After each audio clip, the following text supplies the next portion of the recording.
इसी उत्तर प्रदेश के डिस्ट्रिक्ट मैनपुरी से बिलोंग करती हूँ। ये बिजनेस मैंने भी शुरुआत किया है स्टूडेंट रहते हुए, पढ़ाई करते हुए। गांव में रहती थी, जब मुझे इस बिजनेस की जानकारी मिली तो गांव में रह करके ही मैंने निर्णय ले लिया कि मैं काम करूंगी, मैं बिजनेस करूंगी। क्योंकि आज जब मेरे जरिए किसी लोगों के पास में जब बिजनेस जाता है तो लोग ये बोलते तुम तो गाँव में नहीं रहती होगी इसलिए तुमने काम कर लिया होगा, तुम्हारे तो माँ बाप ज्यादा पढ़े लिखे ज्यादा अमीर होंगे इसलिए तुमने काम कर लिया होगा, अरे तुम्हारे घर में तो बिजनेस पहले से होता होगा इसलिए तुमने बिजनेस कर लिया होगा। इनमें से एक भी बात मैं कहूंगी सही नहीं है। मैं गांव की रहने वाली, घर में कभी बिजनेस हुआ नहीं, घर में कोई बिजनेस के बारे में जानता नहीं, माँ बाप भी उतने ही पढ़े लिखे जितने कि मुझे पढ़ाई में आगे बढ़ा सके। और मैंने निर्णय लिया कि मैं करूंगी एसलीपीएस वेलनेस। क्यों? क्योंकि घर में कोई एक तो पैदा होता है जो पिछली 7 पीढ़ी के अंदर नहीं हुआ, वो ये करके दिखाने का दम रखता है।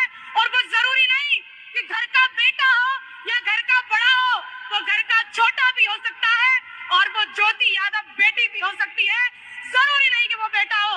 निर्णय लिया मैंने कि अभी तक जो चला तो चला, अगर आज बिजनेस में ये लोग कह रहे हैं कि यहाँ पर काम करके गाड़ी घोड़ा बंदूक वगैरह सब आता है तो वो मैं लूंगी।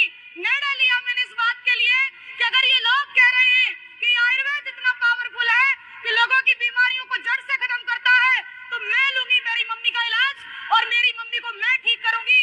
और धन्यवाद एसलीपीएस वेलनेस का भी, धन्यवाद रिजल्ट ओरिएंटेड प्रोडक्ट का भी, क्योंकि आज अगर मेरी माता जी ठीक है तो मैं यहाँ पर खड़े होकर कह पा रही हूँ। हुई 1 से लेकर के 10वां रैंक प्राप्त कर चुकी हूँ, ब्रॉन्ज से लेकर के डायमंड बनते बनते 2500 की इनकम को 17,40,000 में कन्वर्ट कर चुकी हूँ। This is power of SLPS wellness. कोई कंसेप्ट नहीं इसके अलावा। पैदल से आई थी मैं, जब पैदल जाके लोगों को समझाती थी कि ज्वाइन कर लो, बिजनेस इतना अच्छा है कि घर में गाड़ी आएगी तो बोले पहले अपनी ले आओ, अगर इतना ही अच्छा काम है तो पहले तुम क्यों नहीं ले लेती, बिटिया तुम ले आओ, पोछा हम मार देंगे। कम वक्त कहीं दिखाई नहीं देते आज दिन तक।